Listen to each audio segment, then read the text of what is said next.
오늘은 고린도 후서 3장 말씀을 통해서 너희가 우리의 편지라 하는 제목으로 같이 이제 은혜 나누겠습니다. 바울의 사도직을 의심하던 고린도 교회의 대적자들은 바울에게 천거사가 없다고 하는 이유로 바울의 이 복음 전도 사역을 비방하고 사기꾼이라고 매도를 했습니다. 당시에 통용되었던 이 천거서는 신분이나 자격을 증명하는 일종의 소개서였습니다. 특별한 이제 숙박시설이 없었고 항상 박해의 위험 속에서 소규모 공동체를 유지하였던 유대교나 또 그리스도교에서는 일찍부터 회당이나 교회가 발부한 추천서를 소지한 사자를 영접하는 관례가 있었습니다. 그것은 공동체 유지를 위한 최소한의 자구책이었습니다. 그런데 바울이 이것이 없었던 것입니다. 그래서 대적자들은 바울이 어떤 추천서도 가지고 있지 않은 사기꾼이고 또 복음의 회방꾼이라고 매도를 했습니다. 바울은 이에 대해서 내가 사람이 보증하는 그러한 사도권은 없지만 성령이 천거하는 사도권이 있음을 강변하고 있습니다. 첫 번째 바울은 자신의 천거서는 살아계신 하나님의 영으로 쓴 것이라고 말을 하고 있습니다. 자, 3절 전반절 보겠습니다. 너희는 우리로 말미암아 나타난 그리스도의 편지니 이는 먹으로 쓴 것이 아니요 오직 살아계신 하나님의 영으로 쓴 것이며. 첫 번째요, 바울이 우리를 그리스도의 편지라고 말씀하고 있죠. 또 2절에도 또 그렇게 이야기를 하고 있습니다. 너희는 우리의 편지라 우리 마음에 썼고 무사람이 알고 있는 바라. 편지라고 하는 것은 쓰는 사람이 자기 마음속에 있는 것을 상대방에게 무엇인가 전하고 싶은 것을 쓰는 것이 편지 아닙니까? 그리스도인들은 예수 그리스도의 살아있는 메시지, 편지라는 것입니다.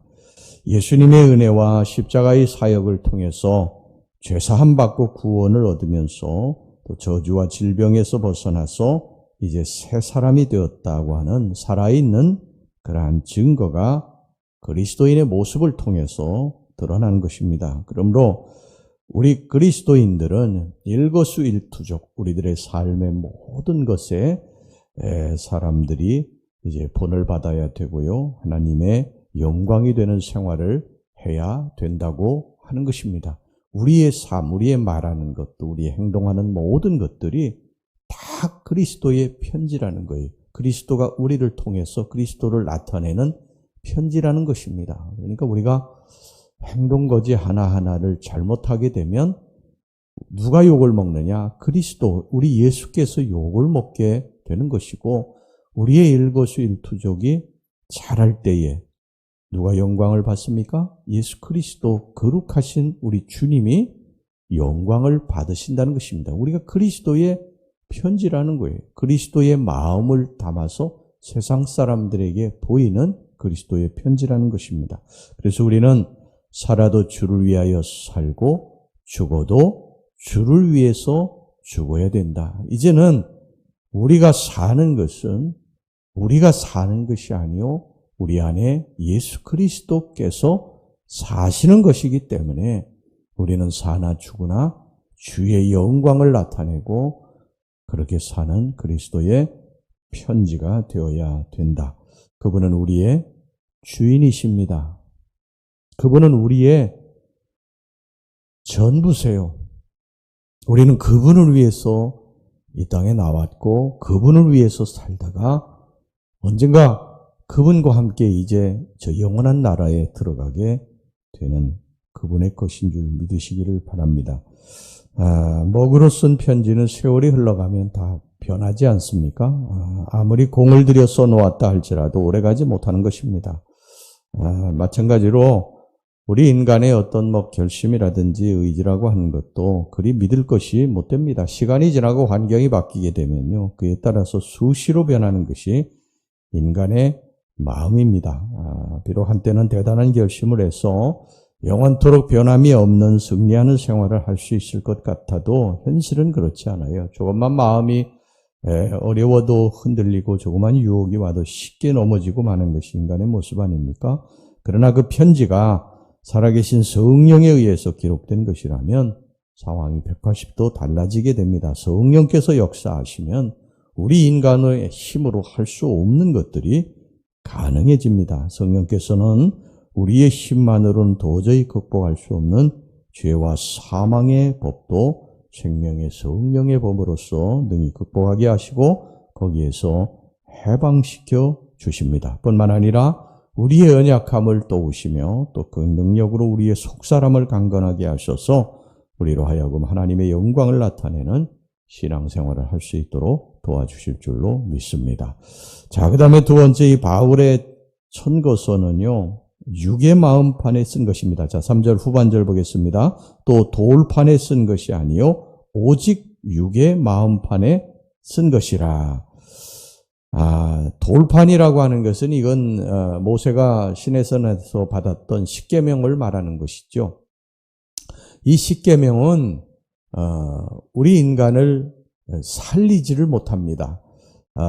죄를 우리들에게 밝히 드러내는 일을 합니다. 십계명에서 그 계명을 통해서 우리들에게 무엇이 해야 될 일이고 하지 말아야 될 일인가, 무엇이 하나님이 기뻐하시는 일이고 무엇이 싫어하시는 일인가, 이것에 대해서 이 죄에 대해서 가르쳐 주는 것이 이 십계명입니다. 다시 말하면 율법이죠. 율법의 613개 조항은 전부 십계명에서부터 이제 시작이 된 것입니다. 뭐 십계명의 주석을 붙여서 장로들의 유전을 만들고 또 뭐 그것을 또 확장시켜 가지고 또 유대인의 율법을 이룬 것이 바로 이제 율법의 613개 조항인데, 이런 것들은 인간을 살리지는 못해요. 다 어떻게 보면 정죄하는 것입니다. 너는 이것을 죄를 지었기 때문에 너는 그 죄값을 받아야 된다. 이것을 우리들에게만 가르쳐 주는 것이죠. 근데 복음은 우리의 마음판에 쓴 것은 예수 그리스도의 복음입니다. 복음. 살리는 것, 영원한 구원에 이르게 하는 것이 바로 예수 그리스도십니다. 우리가 율법을 행함으로 이룰 수 없는 것들을, 우리 육신이 약해서 이룰 수 없는 것들을 예수 그리스도가 거기에 대한 저주와 정죄를 다 받으시고 우리를 살리시는 것입니다. 그래서 우리는 우리의 마음판에, 여기 육의 돌판에 쓴 것이 아니고 육의 마음판에 쓴 것이다. 이 구약적인 이 한계를 우리가 항상 벗어나지 못하지 않습니까? 구약적인 한계는 율법의 한계. 거기에 항상 갇히게 됩니다. 저와 여러분들이 율법을 다 지킬 수 있는 사람이 세상에 어디 있어요? 그걸 지키려고 애를 쓰죠. 평생을 그렇게 지키려고 애를 쓰는데, 평생을 잘 지켰는데 마지막에 율법에 하나 걸렸어요. 여러분, 다윗과 같은 사람은 일평생을 정말 하나님만 의지하고 살던 사람인데 마지막에 이 간음의 죄를 저지르지 않습니까? 그렇게 된다면 바울의 일평생 하나님 붙들고 의지하고 살던 것들은 다 물거품이 되고 마는 거예요. 우리의 삶의 99가지를 다 잘해서 야, 이제 구원받는구나 해도 한 가지를 잘못하게 되면 거기에 대한 죄값을 받고 저주와 멸망으로 영원히 형벌을 받을 수밖에 없는 것이죠. 그래서 예수 그리스도께서 그것을 아시고 이 땅에 오신 것입니다. 하나님이 예수 그리스도를 보내셔서 우리가 이룰 수 없는 모든 율법의 이 한계를 예수님 대신 지시고 우리를 죄와 사망에서 살려주셨는 줄로 믿습니다. 돌에 새겨진 것이 세월의 흐름에 따라서 퇴색하는 것과는 달리 마음판에 새겨진 것은 영원한 내적 증거라고 하는 것입니다. 우리가 늘 이것을 기억해야 될 줄로 믿습니다. 예수 그리스도가 내가 이룰 수 없는, 그래서 내가 지었던 수많은 죄에 대한 값을 대신 지시고, 그리고 그분이 나를 위해 십자가에 피 흘려 죽으셨다. 우리 예수 믿는 사람들은 이것을 늘 깨닫고 늘 주님을 바라보고 승리해야 될 줄로 믿습니다. 자, 그 다음에 세 번째 바울의 천거서는 고린도 교인들 그 자체였어요. 2절 말씀 보겠습니다. 너희는 우리의 편지라 우리 마음에 썼고 무사람이 알고 읽는 바라. 바울의 이 복음 전도로 회개하고 주를 영접한 고린도 교인들이야말로 바울의 천거서 그 자체였습니다. 그들이 복음을 영접한 것은 비록 자신의 사역으로 말미암은 것이었지만 하나님의 살아계신 영이 함께 하셨기 때문에 가능했습니다. 그러므로 바울의 사역으로 복음을 영접했다고 하는 것은 하나님께서 자신을 사도로 인정했고 역사해 주셨음을 나타냅니다. 하나님께서 자기를 천거하셨다는 거예요. 사도 바울이 항상 어떻게 보면 열등감 비슷한 가지고 있었던 그것이 뭐냐 하면 다른 사도들은 베드로를 위시한 다른 12사도들은 다 예수님께서 살아계실 때 그를 사도로 세우셨지 않습니까? 직접 갈릴리 이 해변을 예수님과 함께 거닐었었고요. 예수님의 얼굴을 낮으로 이렇게 실제로 이렇게 뵙고 또 예수님이 행하시던 기적도 다 보았고 그랬습니다. 그런데 바울은 그렇지 못했죠. 바울은 살아계신 예수님, 육신의 예수님은 만난 적이 없어요. 사실은 이 다메섹 도상에서 이 부활하신 예수 그리스도 그분을 만난 것이죠.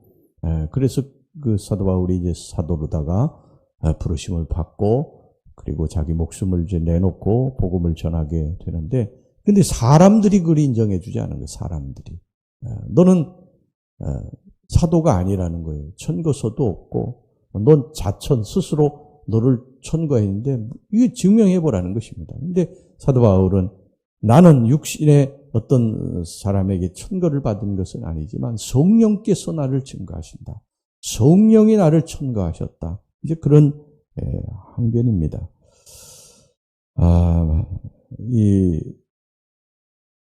우리의 이 구원받음은 사실 어떻게 보면 성령께서 이 내적 증거를 주셔서 우리들이 이걸 확신을 하는 것이죠. 사람들이 구원받았다, 구원받지 못했다. 여러분 이것을 증명해 줄 수는 없는 거예요. 사실은 어떻게 보면 우리는 성령께서 내 마음속에 확신을 주셔야 됩니다. 내가 구원받은 확신이 사람들이 세운 어떤 직분이라든지 이런 것으로 인해서 구원받는 것이 아닙니다. 우리가 교회를 수십 년 다녀도 내 스스로 성령의 내적 증거가 없으면, 내가 구원받았다고 하는 내적 증거, 확신이 없다고 한다면 그 사람은 예수 믿는 구원자라고 할 수 없는 것입니다. 내가 확신이 없는데 내가 지금 예수와 함께 살아가는 예수님 나의 주인이시고 나의 삶의 전부라고 하는 사실, 그리고 이 땅의 생이 끝나면 저 영원한 천국에 간다고 하는 그런 확신, 내가 구원받았다고 하는 확신, 죄사함 받았다고 하는 확신, 내가 죄인이었는데 예수로 말미암아 구원받았다는 확신이 없다면 그거는 여러분 우리가 구원받은 내적 증거가 없는 거예요. 그건 다시 한번 자기 자신을 점검해 봐야 됩니다. 사람들이 아무리 그를 직분자로 세워가지고 교회에 어떤 일을 맡았다 할지라도 그 전혀 상관이 없는 거예요. 내 마음속에 예수 그리스도로 말미암아 내가 구원받은 하나님의 백성이라고 하는 그 복음의 성령의 빛이 내 마음속에 없으면 우리는 나 스스로를 점검해 봐야 됩니다. 오늘 많은 사람들이 외적인 것에 집착하며 살아가는데 신앙생활하는데 어떤 다른 사람들에게 보이는 것에 대해서 높이 평가받도록 꾸미는데, 여러분 그것이 내적으로 내 확신이 없이 꾸미는 것만 한다고 한다면 그건 아무 소용이 없는 거예요. 내 마음속에 예수 그리스도가 나의 구주라는 사실로 인해서 눈물이 철철 나야 되고요. 나 같은 죄인 살리신 주 은혜 놀라와 이 찬양을 부를 때에 내 마음속에 내적인 은혜의 눈물이 막 철철 흐르지 않으면요, 우리는 다시 한번 구원에 대해서 점검을 해봐야 됩니다. 우리의 외적인 그러한 모습들이 나를 구원하는 것이 아니라 죄사함 주는 것이 아닙니다. 할렐루야. 여러분 이것을 늘 기억하시고요. 내가 하나님 앞에 정말 구원받은 하나님 백성인가? 예수 그리스도가 내 안에 계신가?